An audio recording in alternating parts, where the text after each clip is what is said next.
termine notre émission avec Fenêtre sur l'emploi. On accueille Philippe Guittet. Bonjour Philippe. Bonjour Arnaud. Ravi de vous accueillir, cofondateur de Talent Management. Exactement. Et on parlait de la grande démission, on va rester tout à fait en phase avec la démission. Alors bon, ça c'est un moment traditionnel, j'allais dire classique, je mets les guillemets, tout le monde ne démissionne pas.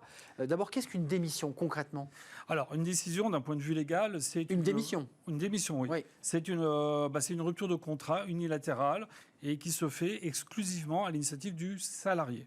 Voilà, ça, c'est quelque chose qu'il faut dire, parce que légalement, on ne peut pas demander à quelqu'un de poser sa démission, comme on peut entendre ça, demain. C'est illégal. Hein. C'est absolument illégal. Un DRH qui dit il faut que tu poses ta démission, le salarié peut se retourner contre l'entreprise. Hein. Absolument, parce que si c'est à l'initiative, entre guillemets, d'un hiérarchique, alors c'est plus une démission, c'est une forme, entre guillemets, de licenciement, mais qui coûte moins cher et qui est plus facile à mettre en place. Donc non, la démission se fait exclusivement à l'initiative du salarié. Alors on parlait des 48 millions de salariés qui ont démissionné aux États-Unis. Alors évidemment, la grande démission n'a pas touché la France. Même s'il y a eu des départs, souvent la démission, elle est sous le coup de la colère. Enfin, elle est sous le coup comme ça d'une impulsion. Absolument. Et c'est le danger, entre guillemets, de rater sa démission. Une démission, c'est pas anodin, parce que notamment en France, avec tout le processus de l'assurance chômage, il faut bien avoir en tête que lorsqu'on démissionne et qu'on n'a rien derrière, et que l'on va s'inscrire à Pôle emploi, on peut s'inscrire à Pôle emploi, mais on ne sera pas indemnisé, puisque c'est le salarié qui décide, lui, de mettre fin au contrat. Il faut pas donc ça a quand même des conséquences. La démission, c'est quoi le phénomène ? On s'est vulgairement engueulé avec quelqu'un, on a un sentiment, une forme de trahison, c'est quoi ? C'est la colère, c'est l'alcool parfois qui fait que... Ça peut être tout un tas de facteurs. Alors justement, vos intervenants d'avant parlaient de valeurs, parlaient de manque de communication, de manque de clarté. Souvent c'est ça, ça veut dire que la promesse qui a été faite lors des entretiens, les valeurs de l'entreprise, la qualité des projets, les perspectives d'évolution, les nouvelles responsabilités, voilà, tout ce qui fait qu'on a attiré le candidat, concrètement il ne se retrouve pas. Donc souvent, il y a un énorme décalage entre ce qui a été vendu par l'entreprise pour l'attirer et ce qu'il vit. Et donc là, il y a déception. Et tout simplement, c'est comme dans une relation amoureuse. Lorsque on est un peu déçu par la personne avec qui on s'est marié, tout simplement, on va se séparer. Donc il y a ça. Ça peut être aussi... tout simplement, comme vous l'avez dit, l'histoire de l'émotion, la colère. Tout d'un coup, il y a eu un clash, il y a eu quelque chose qui ne va pas. La goutte de trop. Voilà, coup de trop, ou quelque chose qui a fait mal, qui a blessé. Et là, tout d'un coup, le réflexe, je pose ma démission, parce que finalement, c'est facile, un mail ou une note avec recommandé, ce que je préconise.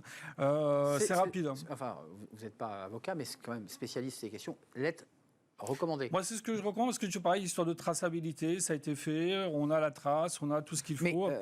Est-ce que un bout de papier que l'on va jeter Philippe, est-ce que l'entreprise peut se retourner contre un salarié démissionnaire ? Est-ce que c'est possible ça ? Une fois qu'on a démissionné, envoyé sa lettre, qu'est-ce qu'on peut faire ? Alors, théoriquement, c'est possible, mais il y a vraiment que de tout petits cas particuliers.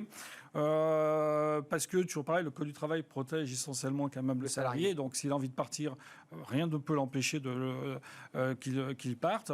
Maintenant, l'entreprise ne peut pas empêcher une démission. Par contre, si elle estime que le salarié qui part avait un rôle clé dans l'entreprise et qu'au moment de son départ, on était dans ce qu'on appelle une période clé de l'entreprise, c'est-à-dire que son départ, données, informations, période d'activité, je sais pas moi, vous êtes dans un commerce, vous avez beaucoup d'activités, puis votre vendeuse principale qui gère toute l'équipe, va. Ça arrive d'ailleurs. Voilà, ça arrive. En fait, si ça déstabilise l'entreprise, alors l'entreprise ne peut pas remettre en cause la démission, mais peut éventuellement aller en justice pour réclamer des dommages et intérêts auprès du salarié. Mais il faut la preuve.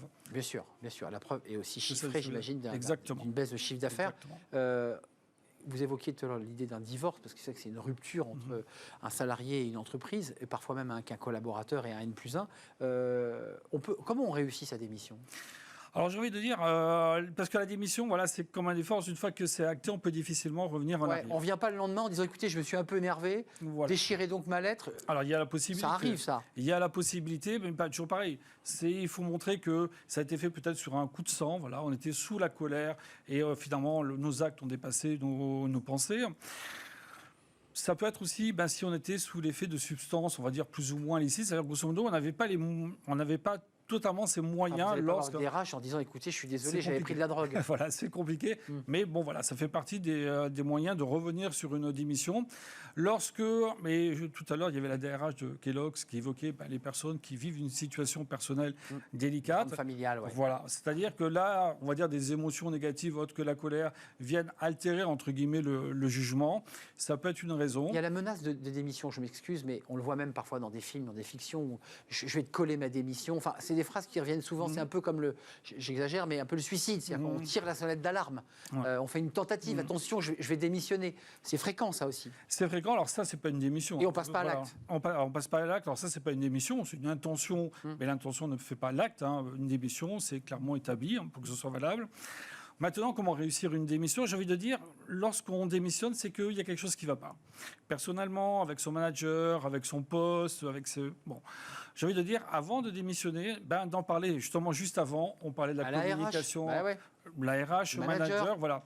Parce que, voilà, une démission, c'est une solution qui est radicale.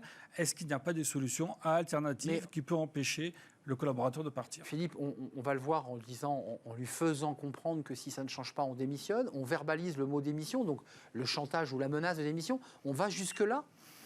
Si on est en mode conflit, oui, à un moment donné, il va falloir dire non, je ne suis pas d'accord, je ne me reconnais plus, c'est pas ce qu'on m'a vendu. Il faut acter sa décision. Mais peut-être quand même négocier aussi l'idée de pouvoir avoir un départ contractualisé. Enfin, la démission, vous le dites, il faut le redire, c'est-à-dire qu'on part une main devant, une main derrière. Absolument. Si on n'a pas, entre guillemets, assuré ses arrières avec une autre prise de poste, alors vous pourrez toujours bénéficier de l'accompagnement de Pôle emploi, mais vous ne serez pas indemnisé. Donc ça, voilà, ça, il faut l'avoir en tête. Après, toujours pareil, c'est là où il faut mettre de l'intelligence, comme disaient vos intervenants juste avant, il faut mettre de l'intelligence dans la relation. Pourquoi? Parce que même si on vit, entre guillemets, sur une planète qui est globalisée, le monde reste quand même petit, notamment par les réseaux sociaux et tout ça. Donc, toujours pareil, comme un divorce, essayer de mettre de l'intelligence, c'est-à-dire, voilà pourquoi je pars, quelles sont les raisons, il n'y a rien de personnel, j'en veux pas spécialement. Faire ça proprement. Voilà, proprement, on n'est pas d'accord, on ne va pas continuer, ça ne sert à rien. On se quitte bons amis, quoi. On se quitte un peu bons amis parce qu'on ne sait pas. Par la suite, si on ne va pas se retrouver dans la même entreprise ou dans une autre entreprise. Donc, éviter peut-être l'effet boomerang. Ouais, c'est la phrase de Woody Allen. Il faut toujours dire bonjour quand on monte l'escalier à celui qui le descend. Voilà. Parce qu'un jour, on le descend et on croise celui qui... Exactement. Donc, évidemment, il vaut mieux saluer comme ça les gens dans l'escalier. Ça coûte rien. Ça coûte rien. Et c'est une manière propre de quitter une entreprise. Merci. Philippe Guittet, vous êtes le cofondateur de Talent Management. Absolument. C'est un vrai plaisir de vous accueillir sur le plateau. Le plaisir est partagé. L'émission est terminée. Merci à vous. Merci à toute l'équipe. Merci à Ulysse. Merci à Mathieu. Ulysse pour la réalisation, Mathieu pour le son. Merci à Fanny Griesmer. Merci à Lily. Merci à vous. Merci pour votre fidélité. Je vous dis bon week-end, évidemment. Et puis je vous dis à bientôt. Et à lundi, bien entendu. Restez fidèles à tous les programmes de Bismart. Il y a du choix. Bye bye.